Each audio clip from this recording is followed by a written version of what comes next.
Hello, everyone. Welcome back to the Challenge Battle of the Eras RHAP podcast for episode 7. I am Brian Cohen. With me, as always, my co-host, Ali Lasher. Ali, how are you? You know, on a micro and a macro level, not amazing, but we're here. Excited to be talking to you. How are you? I'm good. Exciting-ish episode. I don't know.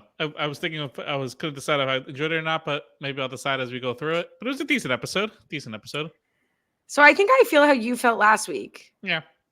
but more interesting things happen. But I'm getting to that 7th inning stretch. Like I'm feeling like maybe I need a shakeup of the format. Yeah, the only thing that's keeping me, not the only thing, that's root of the season. One of the things that's keeping me into it right now is just I'm very curious to see how they handle a 2-person team with, really like 1.5 people going next week with Era One with just like Rachel and a half Derek. Like I'm interested. I'm curious what they do. But assuming they lose and assuming Derek on half a leg goes home, I'm curious if Rachel stays. Does she get absorbed? Is she a 1-person team? Is she going back to the beach alone like Stephanie? That's got me intrigued. I'm curious what they do. It is interesting, but I just it like happens to be interesting, and I do have like a rooting interest in the underdog story, much like Naya. So like that is keeping me interested. But I also feel like it's like a smidge of a failure. Not a failure, it's just like unfortunate how it's shaken up because I don't want the intrigue for me to be like, what will happen to not break the format? Like Mhm. how will they survive what like is the non-ideal outcome of the format. But maybe it was to be expected. I don't know. Like, I mean, Era One didn't lose this week. One thing I'll say with the elimination, I was sorry, not the elimination. I thought you were going to say you're curious. Well, you are saying this. You're curious to see like how they'll accommodate it in the daily too. Like, Mhm. I almost thought that was a weakness of this daily where they had to make too many like random adjustments to Right. accommodate the 4-person team that I shudder to think what's going to happen with the the 2-person team. I'm not optimistic about how they set it up. Yeah, and if anything, this again further proves that I feel like these dailies are pretty well mapped out. It's like I'm sure in their heads they would have had more people doing it, but I'm sure they booked this tower for this day. It's probably not easy just to get their deposit back and cancel. So like, screw it, everyone's jumping, and we'll just have one person do a puzzle for some reason. That's just what we're gonna decide, and we're gonna do it. So for the tinfoil hat people, these dailies are predetermined, and this is the one that was predetermined for this week. Yeah, I mean they have to plan it. So they have to, they have to plan it like what would happen is if the first like 6 eliminations, the team 1 was decimated. Like they have to be able to have every daily work with odd numbered teams and whatever. It just might be a lot to piece together for the audience, or I shouldn't speak for the audience. I'll speak for myself. It was a lot to piece together for me. Yeah. Yeah, but it's a little bad luck. I feel like if you were going to tell us there would be one team by, I don't know, week 7 would only have 2 people left, I don't think Era One's the first team drafted. I don't think they're even the second team drafted. I feel like I think Era 4 would probably be in the mix of being drafted, and I think maybe you would think, oh, maybe like Era 2, it just has like some super turmoil and they just like blow up amongst each other and maybe they're bad. I don't think Era 1 was really thought to be this bad. They felt like the deepest team, but I guess they were just kind of all in that middling group, and they're kind of just all being picked off a little bit. Yeah. Like I almost want to say it's social connections too, or like that's Yeah. what I would be worried about, but it's not because they were just losing daily. So, Right. other than this week, it's not like they really had social failures that led them there. It was just kind of bad draws, I guess, in the challenges, or really just like the new crop, like shining through, being hungry, as Kylan says this episode. Yeah. It's been a great showing for Era 4. So as we enter into this episode, we see Corey's like pissed at Josh, but that doesn't really come to fruition. I was like, "Ooh, interesting." Like Corey's gonna like really betray Josh, but he's gonna start working with Nehemiah. I think Corey is like a very interesting one to watch as we come down the stretch. Like hopefully he lasts long enough to kind of make something happen with some of the Yep. misfits, the people not fitting into the Vacation Alliance Plus. And that I'm excited about that. Yeah, Corey, I feel like he's also waiting for this game to break open the way Bananas is kind of waiting for the Era 3, Era 4 thing to break open and bust. And I feel like Corey is the key to that. I think Corey's trying to be the one that puts a wedge in between these two groups and separates it. We're obviously seeing it with Josh. He hinted at with Josh.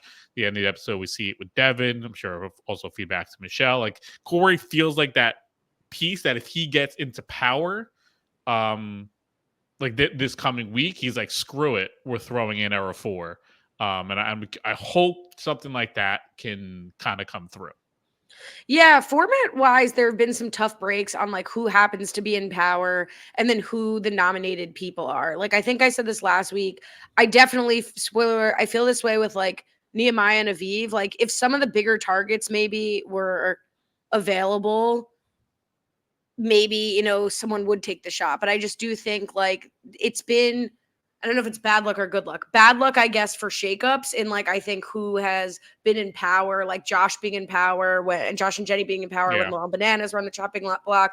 Like some more interesting things could have happened if things like zigged where they zagged where they zigged, whatever. And even even like jumping all the way ahead to potentially next week, you look ahead to the targets. It's like Corey has the kind of the perfect person to make a movement with Avery, who seems to be more that free agent. Obviously, she is shown to be willing to do kind of risky things, but if they want to target Era 4 or even like other like Michelle's not a target, Tori, Devin, all these people that are like Josh, none of those people are target. It's like Jenny and Theo. So even if she wants to really separate the Era 3, Era 4 grouping, Jenny is almost someone who would potentially be on his side potentially down the road. And Theo, I don't really know where Theo kind of stands. I mean, he's with Olivia, I guess, at this point, but he's not a real vocal political player at this point. But I mean, that could be where he goes, but it's not like the best options on the board for him to really mess with things.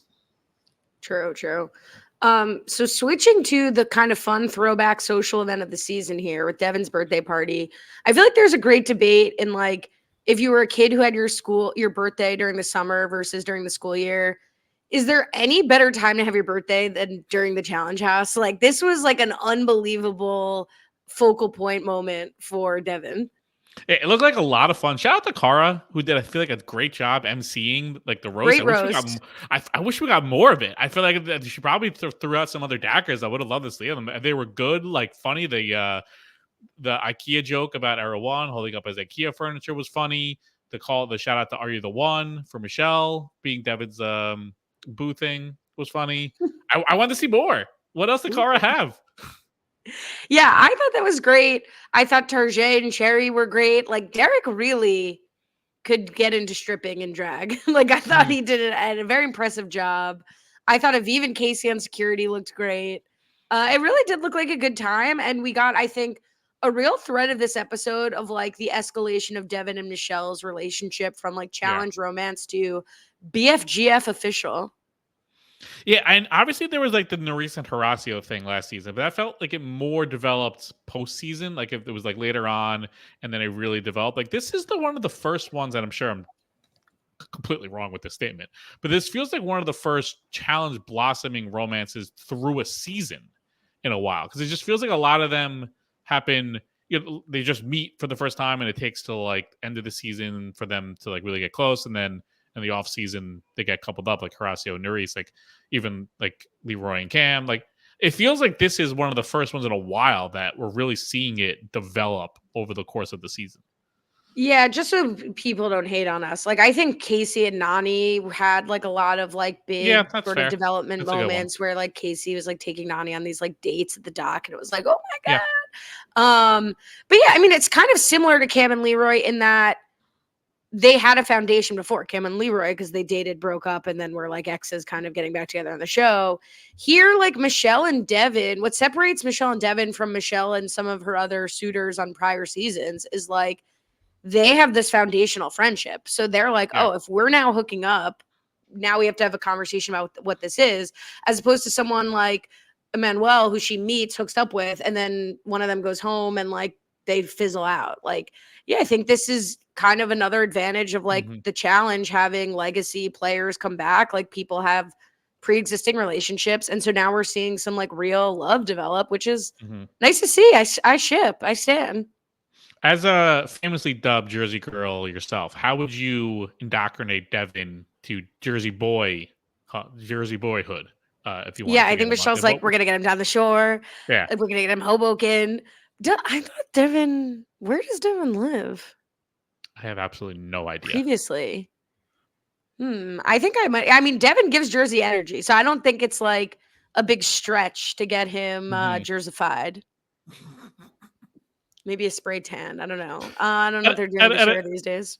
as fun as this birthday was, it always brings me back to I want to get on like the group chat, like just as like a watcher of the planning of the events. Like, what's the social calendar? How do they get coordinate everything? It's like, all right, we know this week this is Devin's birthday week, so this is covered here.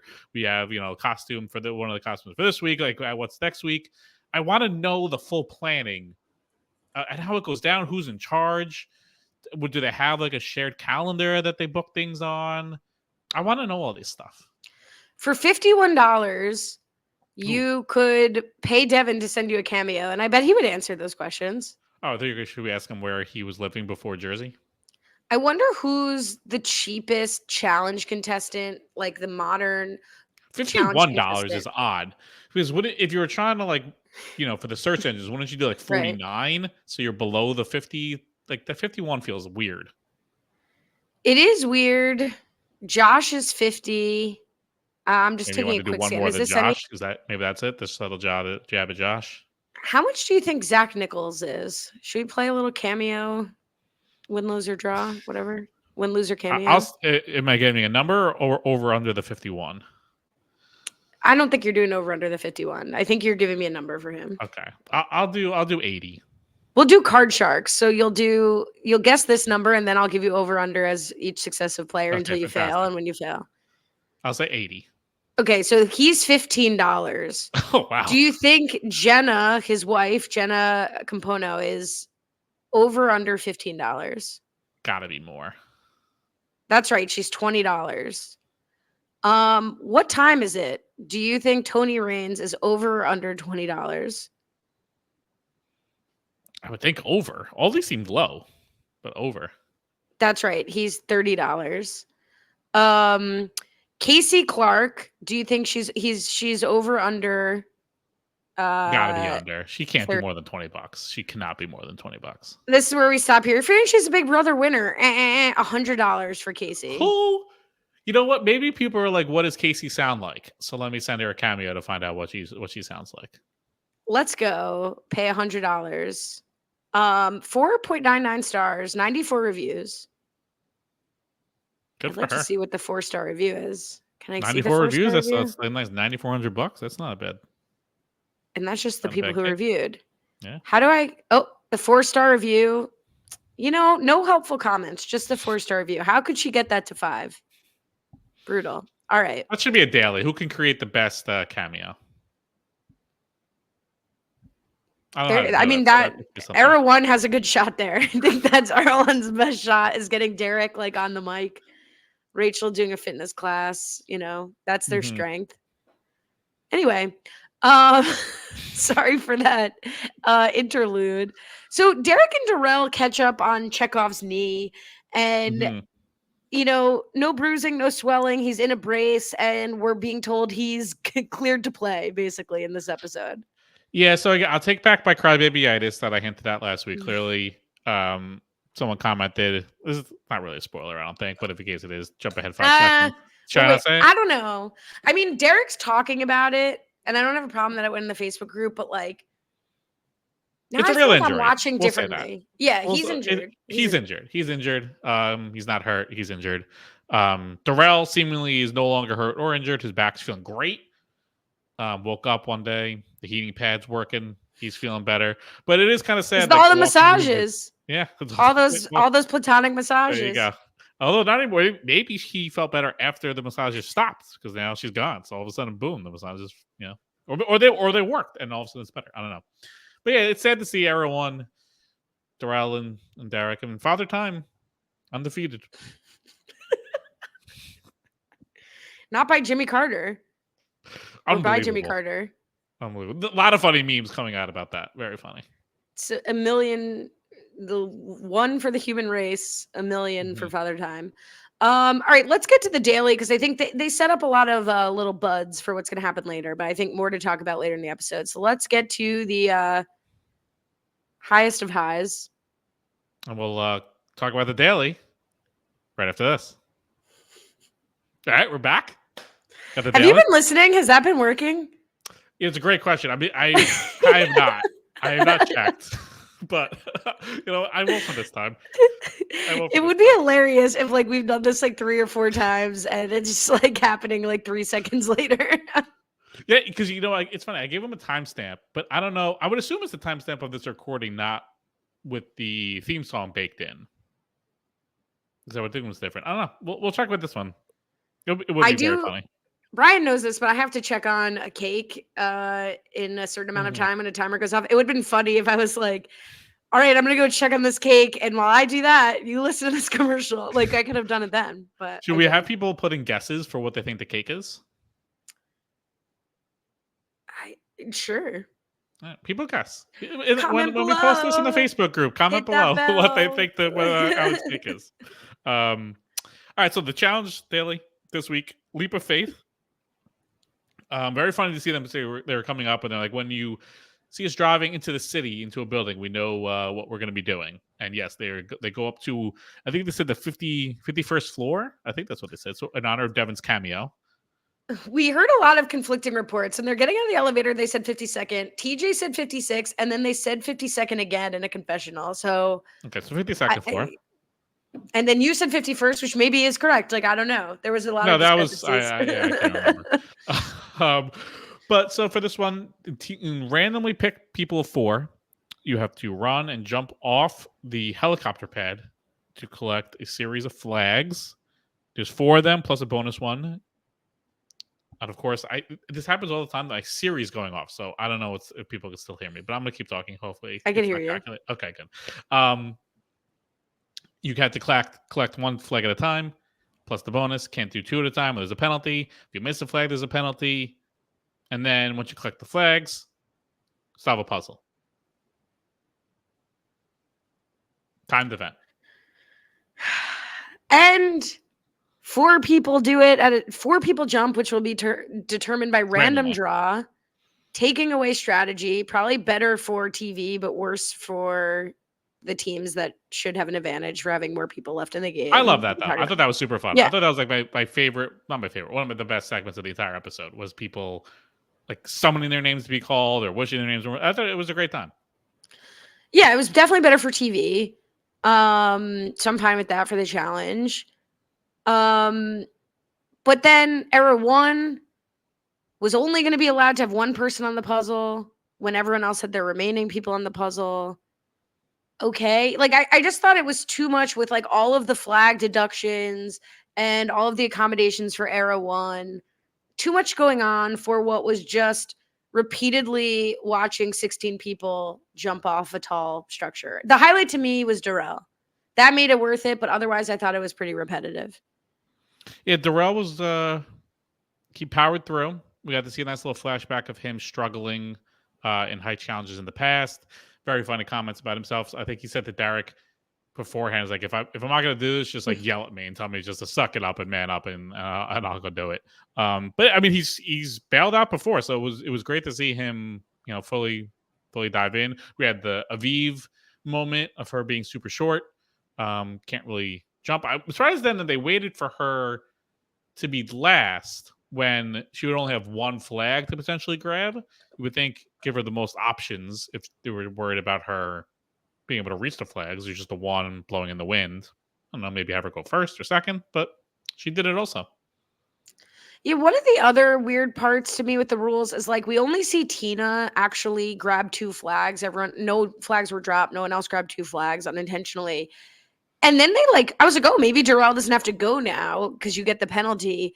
But then they reset. So they must have stopped they had to stop to change them out of the harness anyway. But it was Yeah. very funny to inexplicably see the flag return to its post. Mm-hmm. Yeah, I mean, I didn't mind it, the challenge. I mean, it was a good heights one. It was weird that you don't really see these types of things in the final. I feel like we complain about it when it's a timed event, but it also clearly has to do with production involved. I mean, I guess they can like stop it once you grab the flag and then restart the timer when someone else gets hooked up. But I'm not a big fan of timed events that are like stop and start involving production. Interesting. That doesn't bother me as much as I just don't like the timed events in general where I don't have any sense of like the finisher. It reminds me of the balloon challenge last week where it's like Mm-hmm. you can finish it, but the momentum is crushed. You don't really know who won. Here we're watching them go 4 individual times. Yes, they have to like reset to switch people into the harness. They probably also have to reset to get the people to pull the person up. And shout out to Josh, who I think attacked this. He went first. He attacked this first team with no hesitation, gets the flag. And then they give him a dodo edit of like, you're too heavy to get lifted by your team. Yeah, that was wild. It's unnecessary. I guess to build Unnecessary. like who was in last place, like why Era 4 lost. I guess it did take that long, but kind of shaming Josh. And he's not like heavier than anybody else. I don't know why he needs to be shamed. Yeah, that's unnecessary. Josh will do many things over this challenge season, I'm sure, that can require the dodo music. Him floating over a building is not one of them. Yeah, him just merely existing is like not a crime. Yes. But as we said, I was really rooting for Darrell. I mean, you don't even need the recap to know that like Darrell is just probably the most famous contestant who's afraid of heights, maybe because it's just been so consistent in his journey. It's ever present, and he makes a lot of great jokes about it. But like, I was so proud of him. Like, he seemingly didn't hesitate. It probably helped his team win because it was probably close between him and Era 4. I forget if they said how close it was or not. And it's a shame that he didn't keep himself out of elimination because it was just like such a nice moment for Darrell to like overcome this. Yeah, I mean, and I'm afraid of heights. Up. It's hard. It's hard to like mind over matter that. Yeah, that's why, amongst many things, but having to do height stuff is why I would never do the show because I'm also petrified of heights. But I know that about myself, so that's why I've said no to TJ a few times when they've called to ask me to do the season. That's why I've said no. But I know that about myself, and to do this is even harder. Like you have to muster the energy to run and jump. It's not just like you're hanging off something and you're gonna fall just by the sheer nature of the challenge. You have to actually go do it. It's very impressive that they all did it. Even Tina technically failed, but she just grabbed 2. It's not like she failed accomplishing part of the task. So everyone did great. Everyone's done pretty well like all season. There hasn't been like some catastrophe bad jobs by everyone, which you would expect for season 40, like the best of the best. But shout out to everyone. Everyone's doing great. Shout out to everyone. And yeah, Nia also triumphed over her fear of heights. And then Era 4 loses. I was so happy for Era 1. I was like jumping out of my skin. I was like, this is what we need. This is the energy change. You know, not thrilled for Michelle and Kylan to go straight into the elimination, but I was so excited to see it was going to happen. Nia and Jordan in power, which to me was a very interesting setup potentially because she's got Nehemiah she's friends with, but what will Kylan want? And I thought for sure Jordan was going to want to weaken Era 2. I think that was the biggest surprise for me is that Jordan was like, better to put Era 1 down. Yeah, I mean, a lot of these decisions have obviously been based off prior connections, how close people are. I didn't get the vibe going into this week that, oh, well, Nia and Nehemiah, they're an unbreakable duo. Obviously, they won't say each other's name. So I was surprised that seemingly it came down to that, which is Nia didn't want to say Nehemiah's name. I mean, respect, if that's one of her key people, respect to her, keeping that person. It seems like he would do the same for her based off what he was saying. But I just didn't view that as one of those like unbreakable bonds that, oh, well, obviously they're not saying each other. So Era 1 stands no chance. They're definitely going in. Oh, agreed. And I don't know. I believe that Kylan probably had a limited preference, if any, but like I do think Nia would care about or value his opinion too. We didn't like see anything in that respect. But I also think Jordan and Nia both want to play the like, well, Era 2 has a likelihood of winning. So if we save them, we scratch their back, they'll scratch ours by putting in Era 1 or Era 4. I think that's a really short-sighted game move. In this case, I just don't think sparing Aviv and Nehemiah will mean enough to Era 2 to make Yeah. anybody else on Era 2 give a shit or care that they owe you. And I feel like I've been saying that for a few of these pairs. Like, just because you help out the era doesn't mean the other people in the era are going to feel like they owe you Mhm. one. I don't know that Aviv and Nehemiah were really worth putting themselves out, like, sparing Era 2. I think the bigger value to Jordan and Naya would be weakening the Era 2 team just by numbers. Yeah, you could argue that. I also think, obviously the relationship for Nehemiah and Naya matters, and also if you're going to risk that, you want the reward to be you're knocking out like a big competitor. Like if they were throwing in, obviously Jordan wouldn't do Laurel, but if Kara was there, it's like, oh well, Nehemiah, I want to save you, but this is our chance to knock out Kara. I really want to take that shot. There's no real upside to getting Aviv out, and if anything, yes, I don't think there's a lot of gain to be gained from saving someone, but Aviv is someone who really has basically no one outside of Darrell, and I think she honestly would be like, oh, well, Jordan and I saved me that one time, and I don't really have any connection to anyone else. So sure, I'll throw them the bone back to them because she has no real read to go off anyone else anyway. So I don't hate this of like, let's just throw in Era 1, keep the peace amongst literally everyone. And there's not much to be gained from throwing it Aviv and breaking the relationship that Naya has with Nehemiah. Fair enough. I just, it depends, I guess, how much longer they're going to stay in these teams, because I do think like even a team that's like strong, like Era 2, would be weakened by having reduced numbers and gaining numbers on them. Plus, I think Era 1 would be more in debt. Now, I will criticize, we're jumping ahead. I think Darrell and Tina really weren't making good cases for themselves. I thought Rachel was making like the best cases. I think Era 1 is in a position where they're pretty defeated and they're going around like being like, we're horrible. We just want to break. We can't really owe you anything or pay you back, but just like feel bad for us. Like, Rachel's got the right idea of like, you don't know when this game's going to shake up. You don't know what we'll be able to do for you. These people are getting away with stuff. We could really team up. Like her pitch to Nehemiah, her pitch to Naya. Like, I thought she was doing a really good job trying to rally sort of the second circle outside of the Vacation Alliance. I just think it might be a little bit too late from where she sits in Era 1. Yeah, we got even after the fact when it was just Rachel and Derek showing them just the two of them. We're getting a lot of very positive Rachel stuff. Obviously, her basically being the last person standing from her era, it'd be hard to frame it as anything other than being positive as like the true underdog story. Look at Rachel. She's the last real survivor of this era, representing her group, yada, yada, yada. But it just feels like she's getting really involved in a lot of the positive stuff that it's shaping up to. Like maybe Rachel is primed to go on a deep run here and make a run for it. But obviously she would need this game to shape up. She's not going to be able to like survive every single week going into elimination. At some point, it's going to trip her up. So whether it's next week or the week after, like she needs this format to drop and it goes to individual or maybe more often just two teams or pairs or whatever it might be that they're going to shift to. But she really needs it to obviously change very quickly.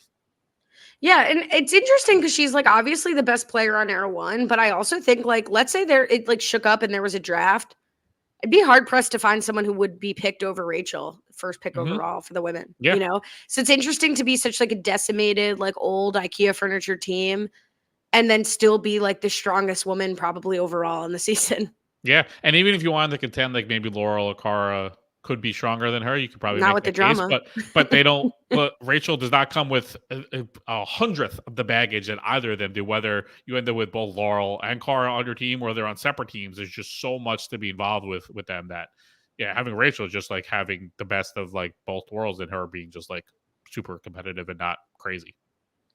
Let's talk about this conversation between Michelle and Tina during this night out, because I thought a little bit of it was Frankenbit. Like some of Michelle's lines seemed to not be coming out of like the order they were in. But I just want to commend Tina, because when Michelle's sort of like, look, I don't really have power over it. Like, I respect you, no one against you, but it's not my call, which is like a little survivory Michelle, good play. And Tina just comes back with like, girl, I don't want to have to take you out. I was like, that was strong from Tina, who's not good at politics. And I think she means it, which is what makes it so great. But I thought that was a great, scary line from Tina. Yeah, Tina was great.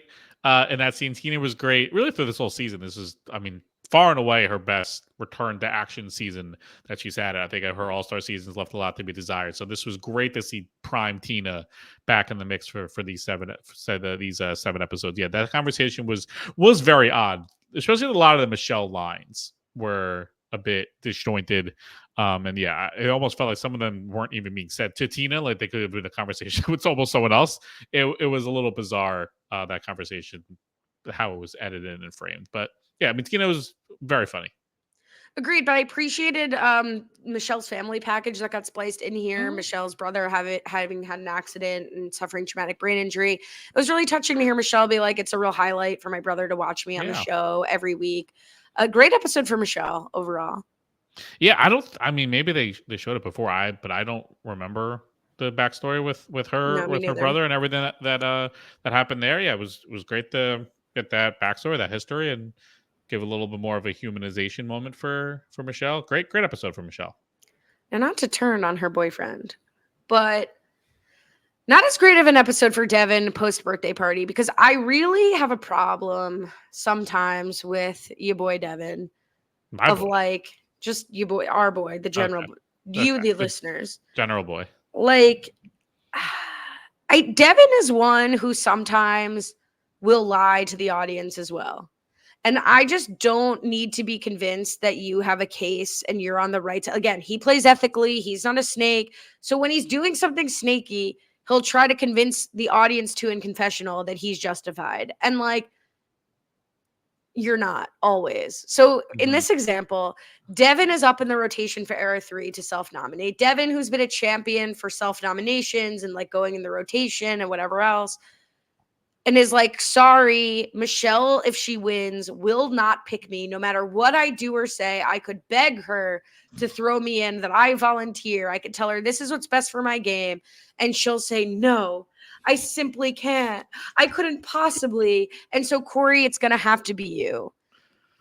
And it's like, it's Michelle's fault. And if she won't put me on the table, when she put herself on the table this week, if she won't put me on the table, I'm not going to press the issue. I'm sorry, but that is the biggest bunch of malarkey I have ever heard in my entire life. I think if Devin said, like, it's me, you have to put me up, she would put him up. I think Tori would put Jordan up if Jordan was like, it's me, I'm volunteering. Yeah. Yeah, I mean, look, it's a little snaky for sure for him to spin zone it, but also he shouldn't volunteer when but say that to the audience. Be like, my girlfriend's picking. Sorry, buddy. Like to the confessional. Instead, we hear him peddle his lies to the confessionals. No, I think he's still saying the same thing. Michelle won't put me up, so I'm not going to press the issue with her. Michelle doesn't want to put me up. No, like, okay. Yeah. He's not like, this is awesome that it buys me one more week. Sorry. Yeah, he could have went extra like mustache twirly evil in the confessional, but I think it was kind of implied. It's like my number one's picking. Obviously, I'm not going in. Like it'd be crazy for either of us to pick each other or volunteer. But he could have twisted the knife a little bit more. But I don't know. I thought it was ridiculous for Corey to be like, "Yeah, Devin, you should go." It's like, dude, no, Michelle's up. Not this week. Yeah, and I think that's what, like, I don't mind the hustle from Corey, because it's like, we're all rotating and I'm getting screwed because your girl is up. Like, that's annoying. Like, if the point is not who's got the best social game, the point was we're trying to limit dissension in our team and we're trying to do fairness. So if we've agreed on that, and like I've stepped up, but yeah, Corey, it's also sour grapes that you don't have the social connections. You don't have to be hooking up with someone. Look at Ryan. Like you could just have a great social game and not get picked and not step up and have people be mad at you.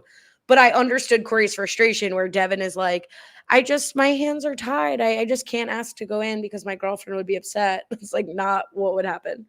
It also goes back for Corey of like, this is why when you're in power, you don't try to like become the number 4 of like Jordan by saving him.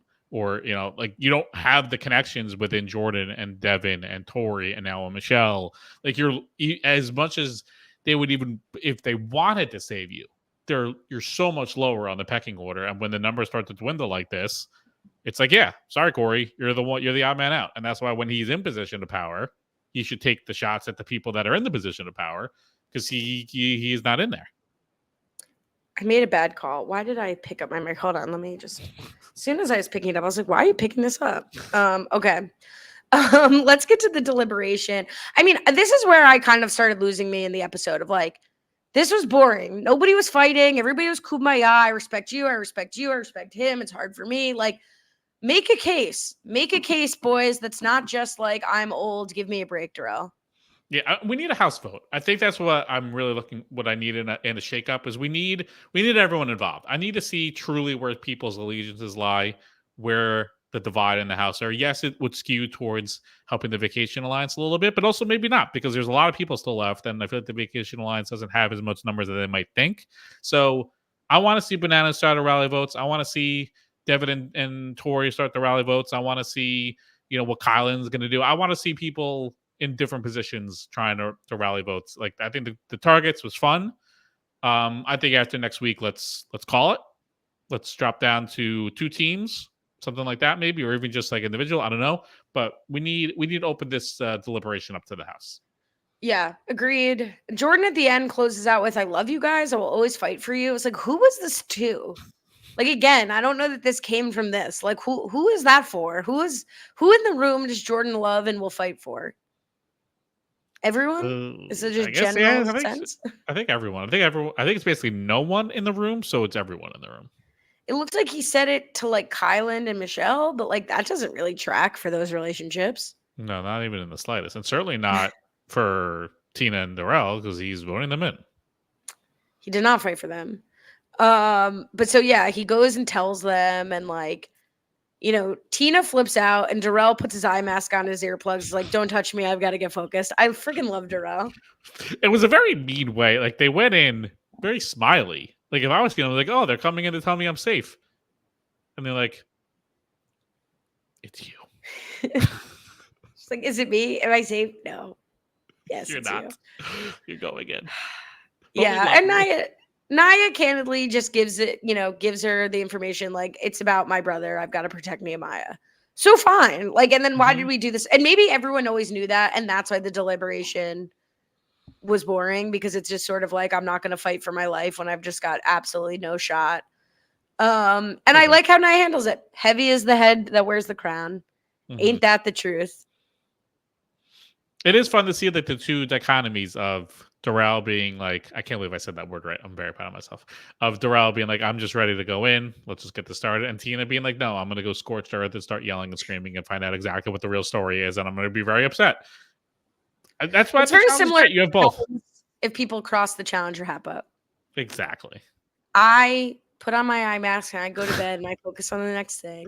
And I you subtweet go people on nuts Twitter. and try to figure out what happened and yell at everybody. That's what happened. That's a peek behind the curtain for anyone who's wondering. One of the more interesting moments of the episode, I think, that just like really came out of nowhere, but maybe will have more meaning going forward, or maybe not, is Bananas decides he's had enough of Ryan's safety. And he's going to do something about it. Yeah. No, you know what? He's like, and this is a clear case of like, I'm bored in the house. I'm in the house bored. He's like, screw this. Ryan's not doing anything. I'm kind of bored because I'm also not doing anything right now. Let's see if I can try to save myself a week and get Ryan all revved up and be like, I will throw myself into elimination. It's worth the shot, honestly. Like for Bananas, it's like, I'm probably going to be the target anyway. I might as well see if I can get Ryan to like fake tough guy up and be like, no, I will go in and show my might.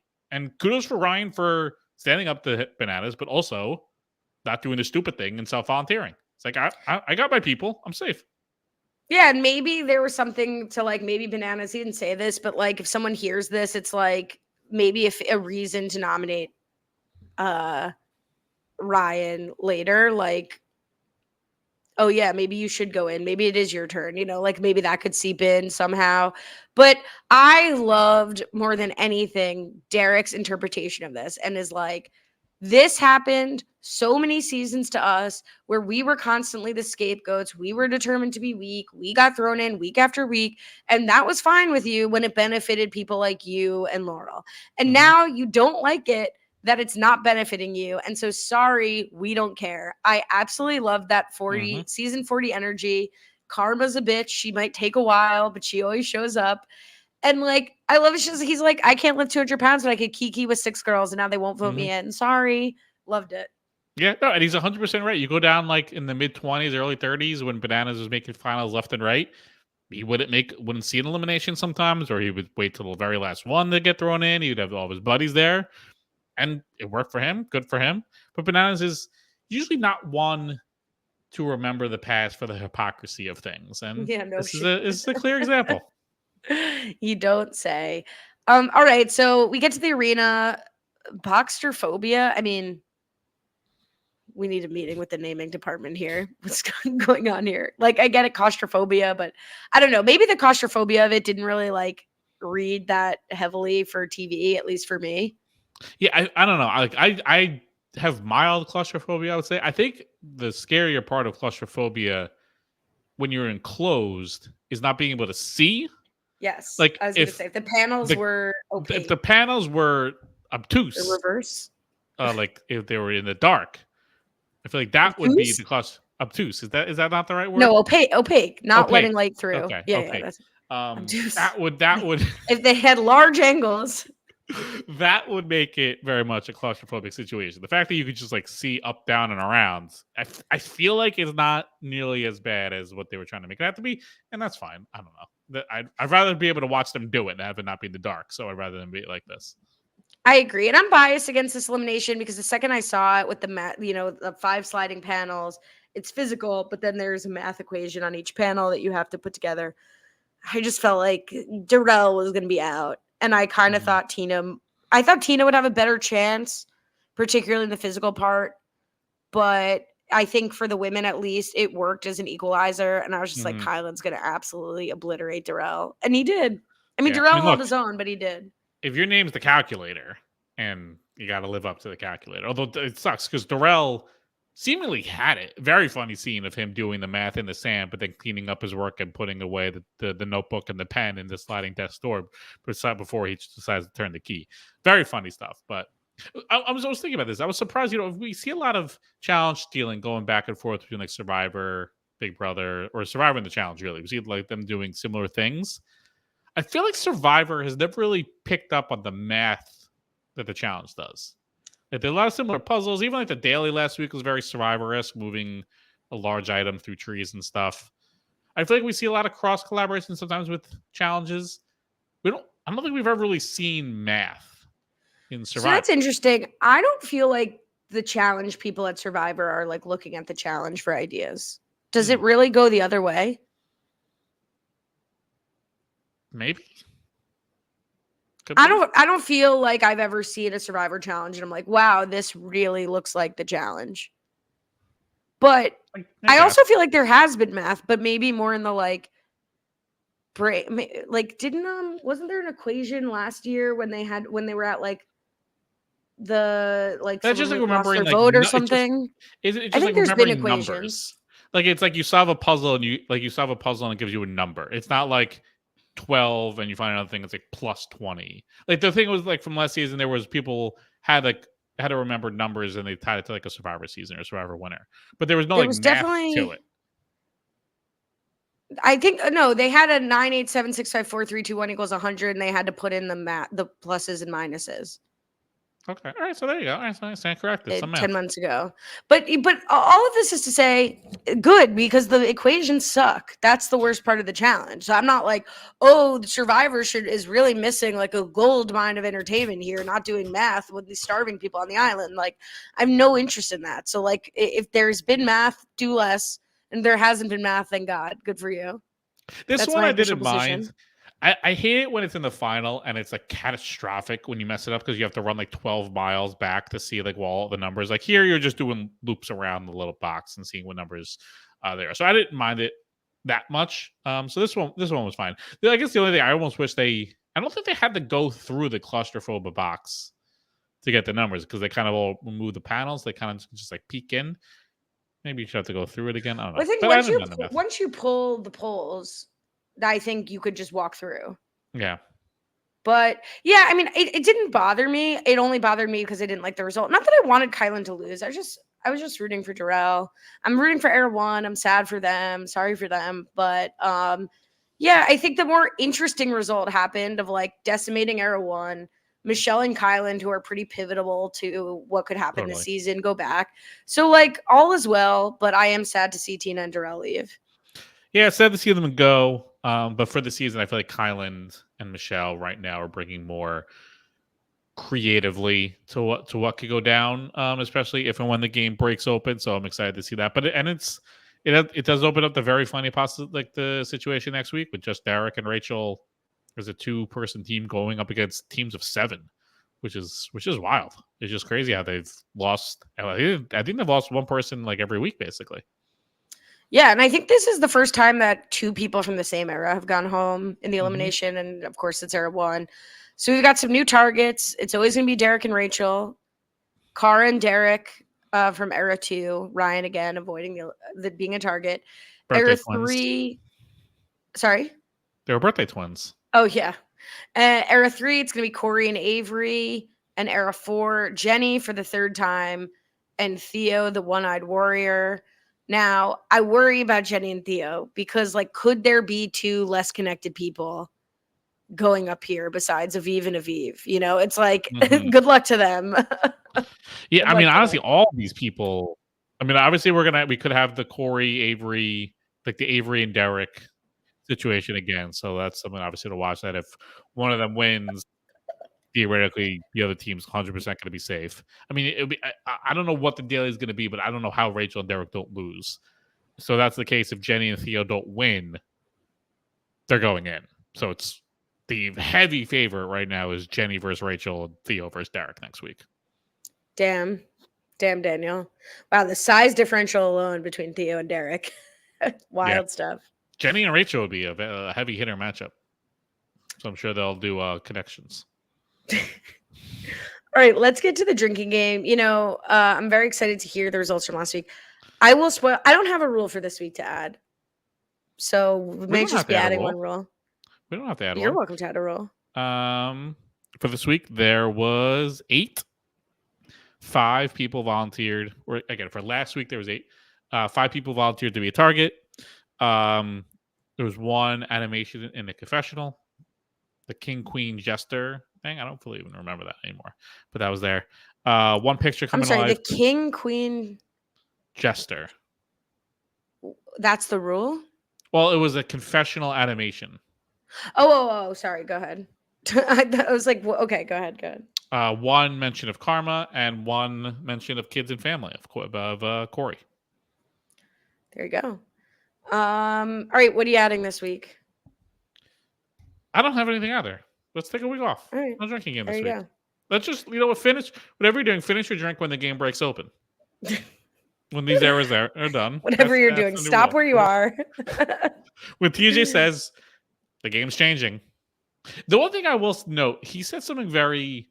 Sometimes I pick up too much like on TJ's phrasing, but he said specifically the only way to be safe is to win. Like he really emphasized that.